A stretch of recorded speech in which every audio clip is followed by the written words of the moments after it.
All right, good afternoon, everyone, and welcome to Coach Monken's weekly press conference at NOAC Auditorium as the Black Knights get set to open the 2017 season Friday night at 6 p.m. against Fordham on CBS Sports Network and the Army Sports Network. Coach will start with an opening statement and then take questions from here in the auditorium and those joining us by the teleconference. Ladies and gentlemen, the head coach of the Black Knights, Jeff Monken. Good afternoon, everybody. I guess the season's finally here. We're excited that it is, and our kids have been anxious. It's been a long camp with the change in the NCAA rule to no 2 days. We backed camp up by about 5 days, and so it's been a lengthy camp. I think it's been a good camp. We've been a little beat up, particularly on the offensive line. We're starting to get a few of those guys healthy. Hopefully they'll be ready for Friday night. But our kids are excited to play. And we are too. We certainly have a big challenge in Fordham. The last time they came in here, they beat us. And we know it's going to take a great effort for us to beat a very talented Fordham team.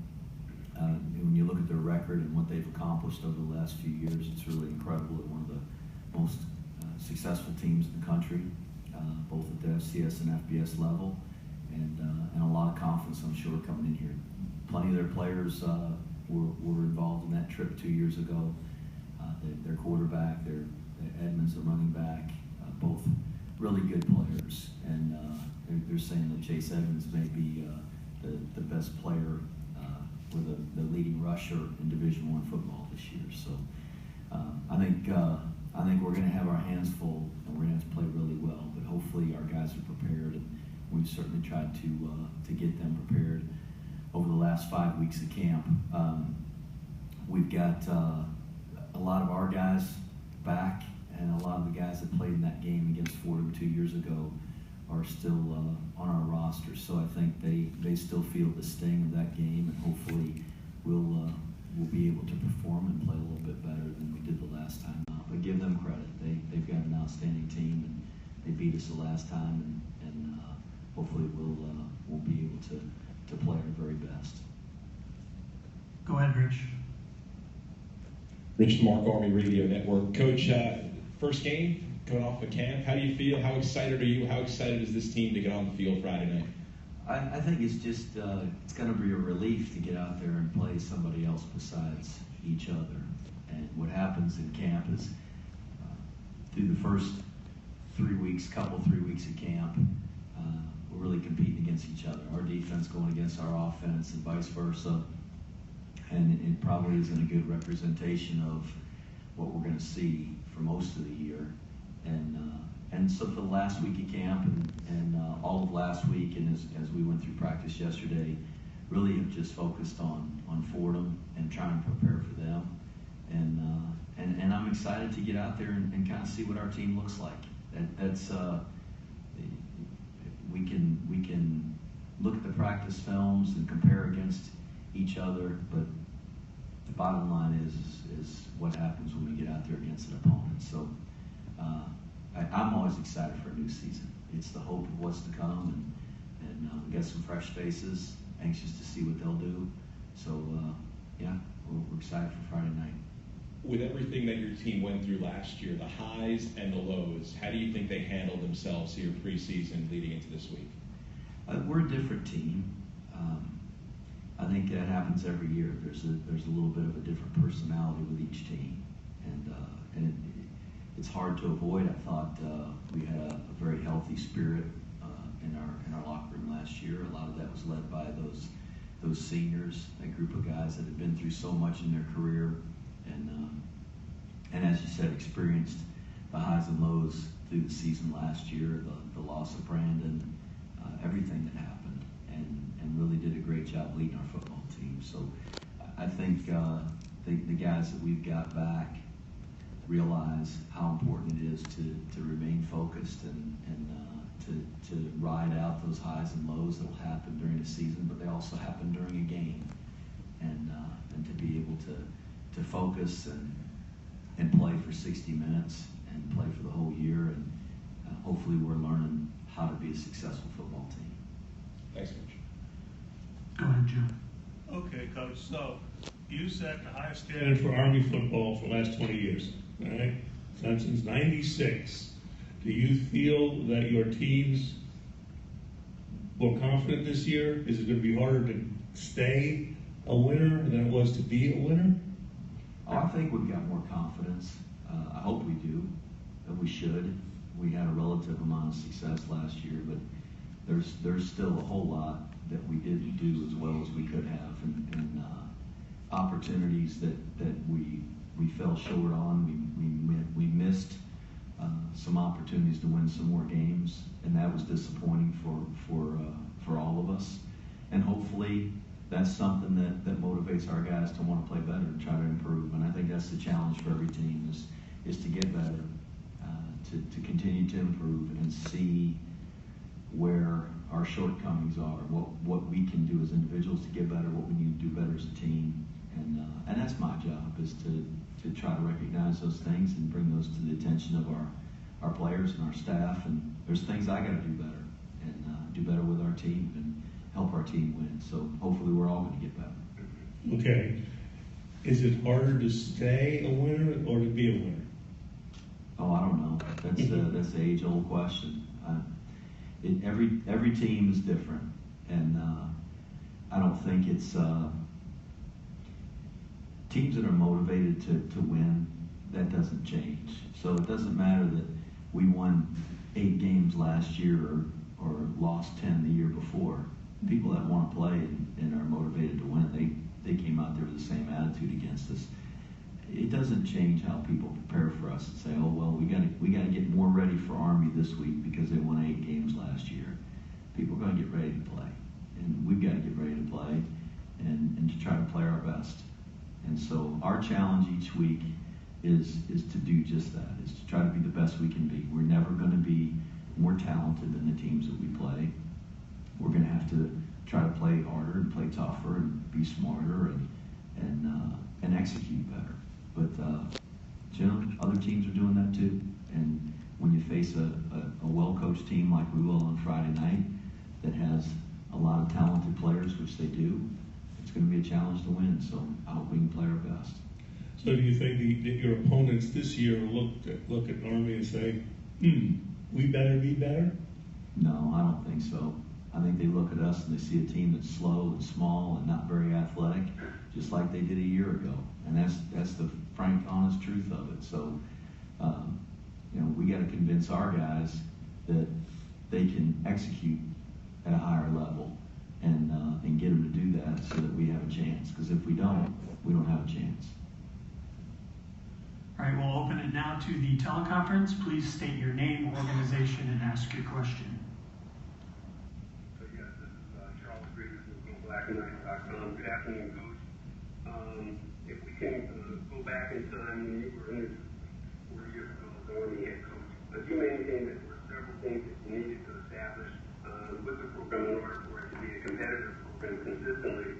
But as you look at where you are right now as a program, are you satisfied with some of the things that you've been able to instill in terms of the core competencies like recruiting, overall team speed, as you're about to kick off the 2017 season? I think we're improved in a lot of areas, and I think that's helped us win some more football games. I think we're more athletic and faster, maybe collectively, than we were a couple of years ago.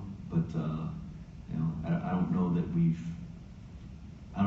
gotten ourselves to a point where we feel like we're just going to out-athlete people or win because of talent alone. I don't know that we'll ever be there.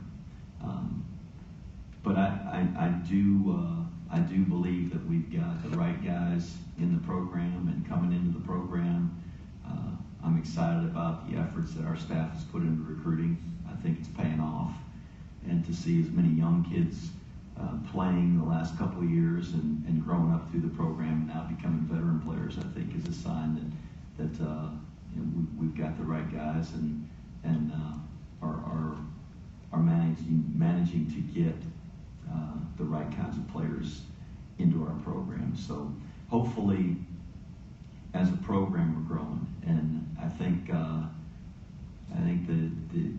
the temptation when you take over a program or a team that hasn't been winning is to just try to try to get a winning team fielded out there. Do whatever you have to try to win some football games and show progress. But I think the challenges and the goal for us has been to develop a solid winning program, one that can sustain success after we've had some wins, and see if we can get better.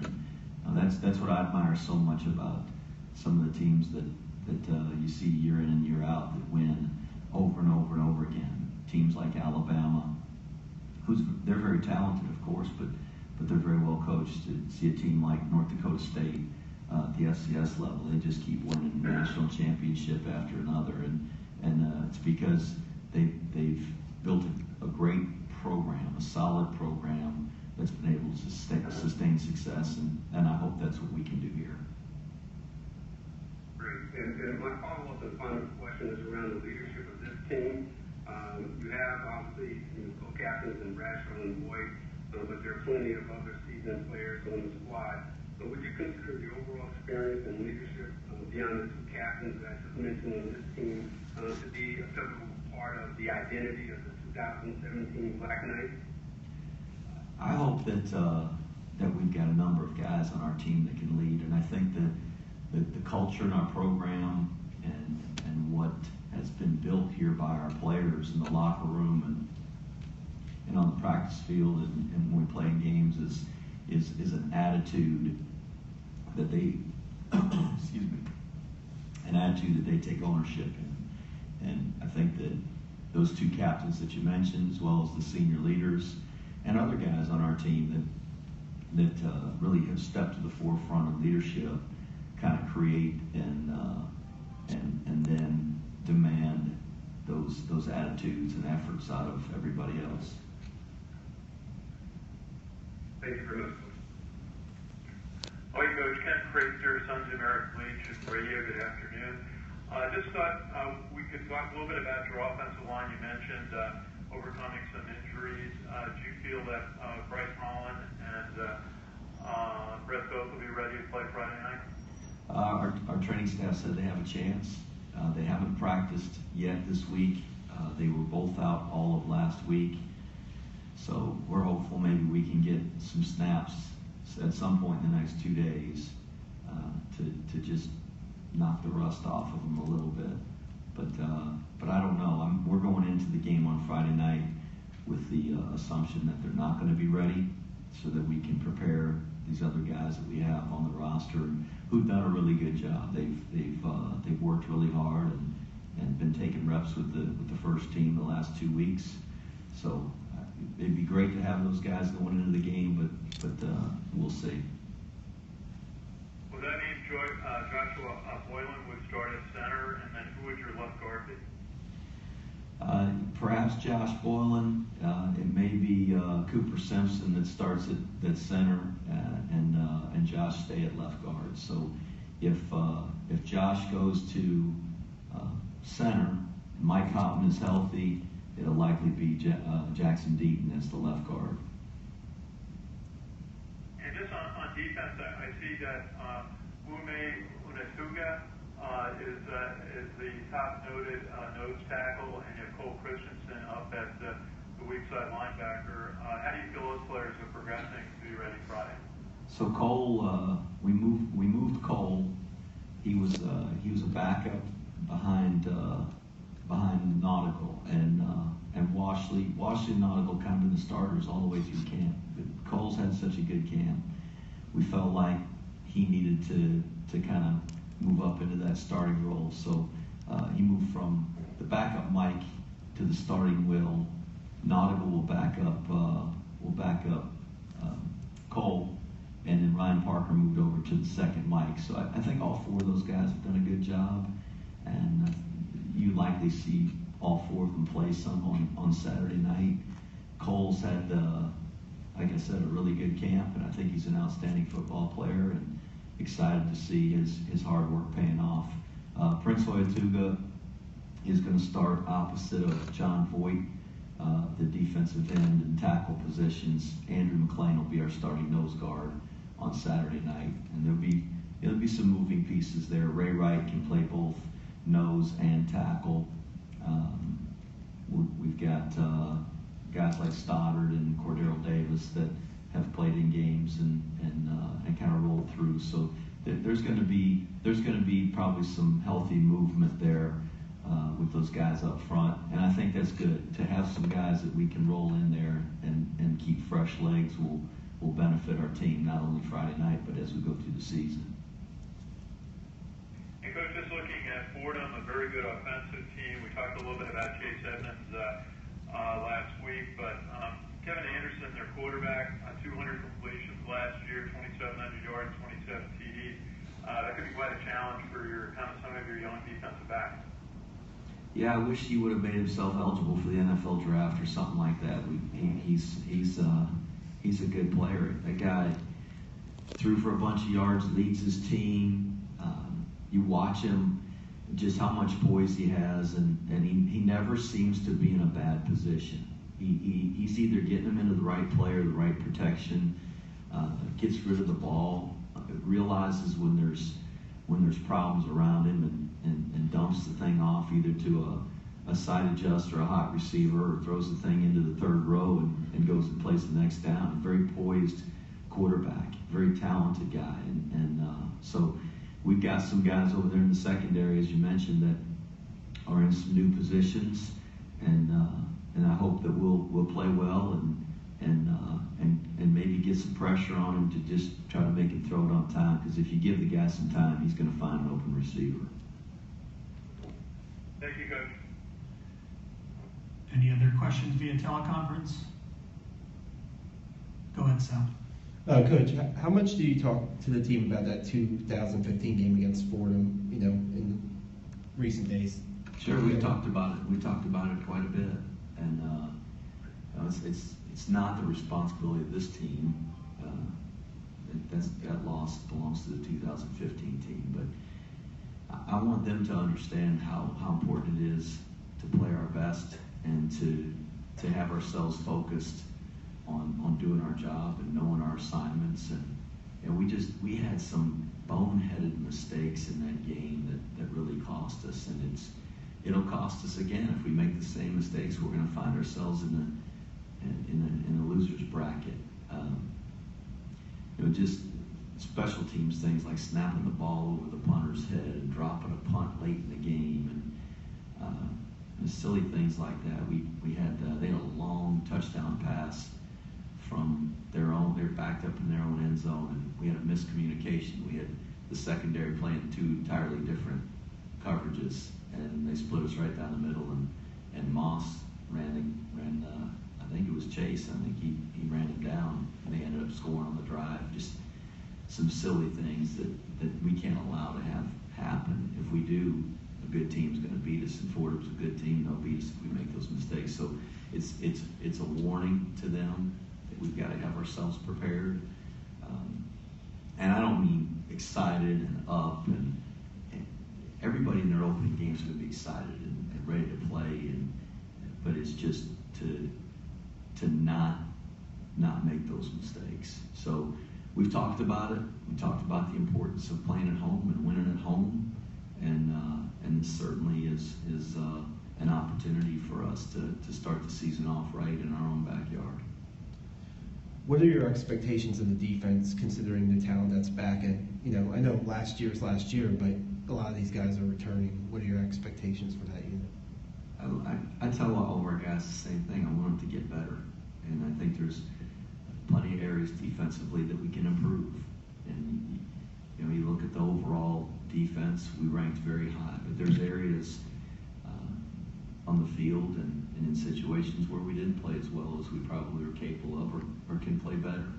And maybe not. Maybe that's the best we got. But we'll find out with all these guys that were part of our team a year ago: Voigt, Washley, Brinson, Ackerman, England, Gibson.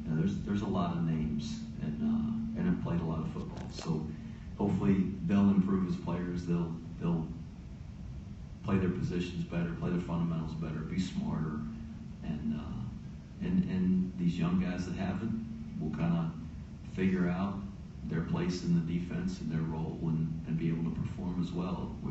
We're going to have to play good defense. It's hard to win if you don't have a good defense. So Jay and the staff did a great job last year preparing our guys, and hopefully we'll be ready to go again this year. John in the back.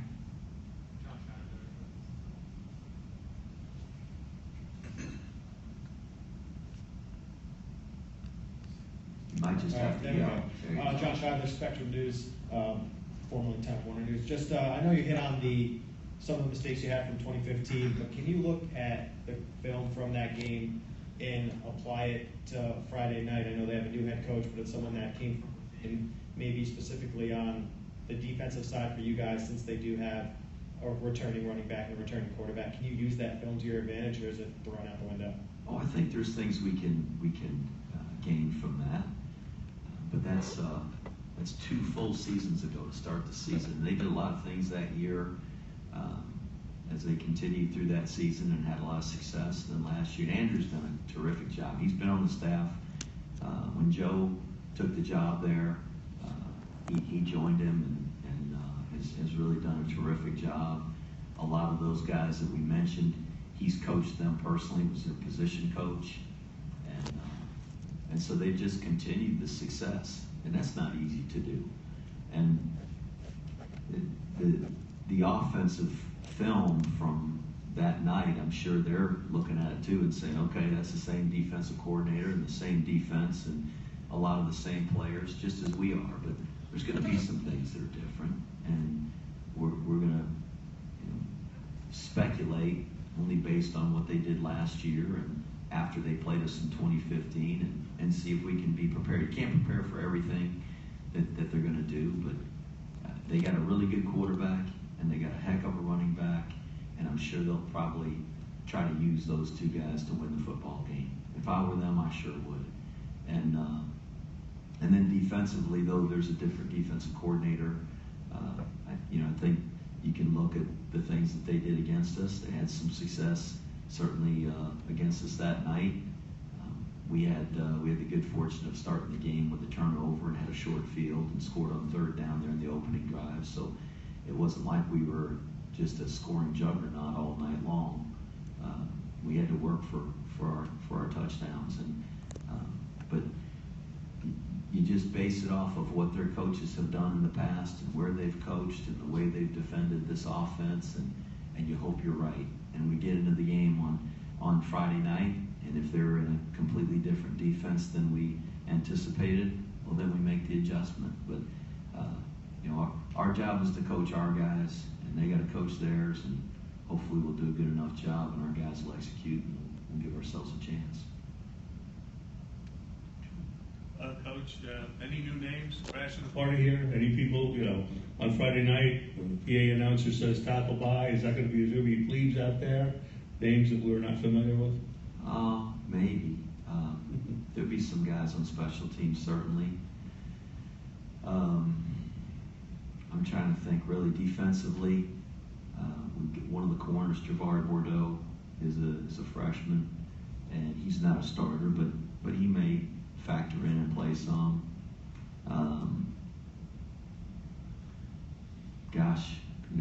That's. So you got a pretty veteran team then.